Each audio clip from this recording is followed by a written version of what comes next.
So he pulled out a gun and shot Bianca in the head, killing her instantly. She was shot on the left side of the head. Her car drifts over into the woods and hits a tree.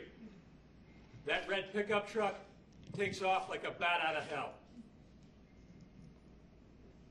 Leaves Route 100, goes on to 202, gets off 202 on the Paoli Pike, fleeing the entire way.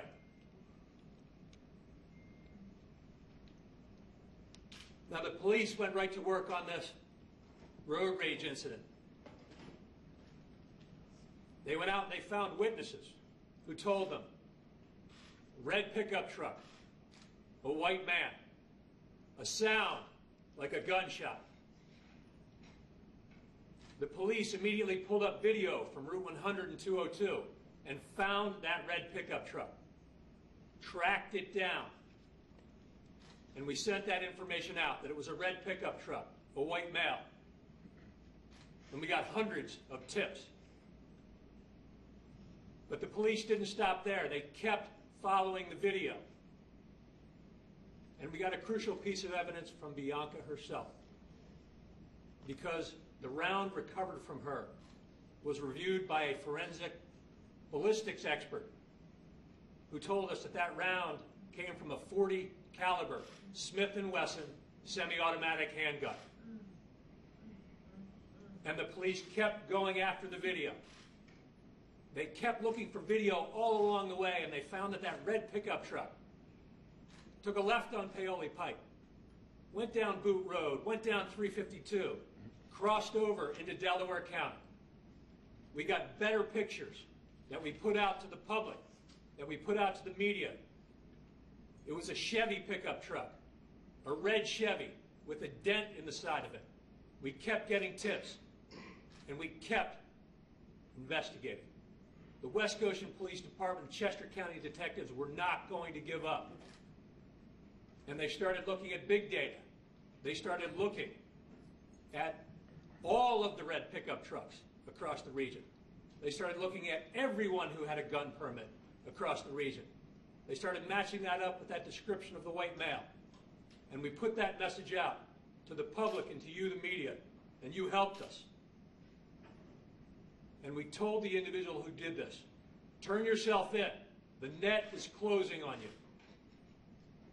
And at approximately 2 o'clock this morning, the defendant, through his attorney, turned himself in.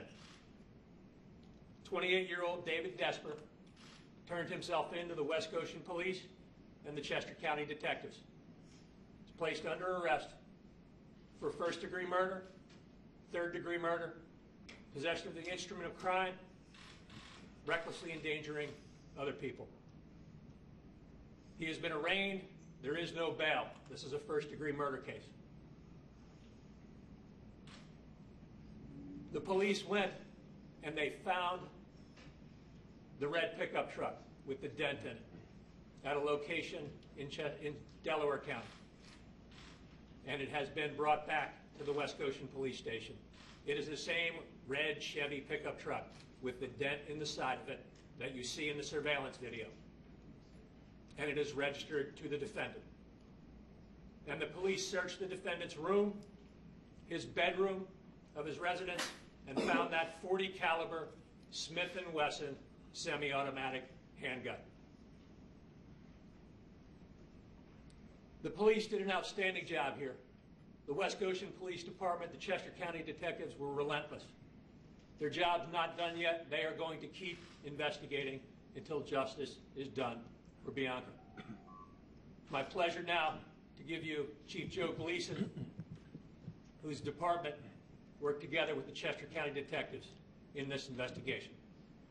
Chief Gleason. Thank you, Mr. Chairman. Good morning, ladies and gentlemen.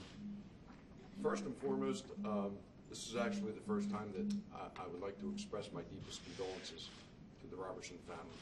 When this occurred, obviously we hit the ground running, and we haven't really had that opportunity to do so. So on behalf of the West Goshen Township Police Department and the community of Chester County, our deepest condolences to you. No one should have to endure what you have endured. I would like to express my appreciation for the teamwork that transpired in the last 4 days between the West Goshen Township Police Department and the Chester County Detectives. It's an incredible amount of work that has been done virtually 24 hours a day since this transpired. And using Mr. Hogan's words, they were relentless in their quest. We were not giving up. So I personally am very proud of the work that these officers have done. They've really taken it to task. I would also like to thank the media, and that's not done that often. But you have partnered with the West Goshen Police Department and the Chester County District Attorney's Office to help us get the word out with everything that we were able to find along the way of this investigation. So on behalf of us, thank you so much for your contribution to this resolution. The community, the support that they have showed us has been second to none. They have really come together. This has impacted not just the family, everyone in this area, and the community has been tremendous in their outpouring. We have received help from the surrounding law enforcement agencies. The Pennsylvania State Police, the FBI were offering their services. Everyone had come together because this was such a tragedy that no one should have to endure. So I would like to express my appreciation to the surrounding law enforcement agencies as well.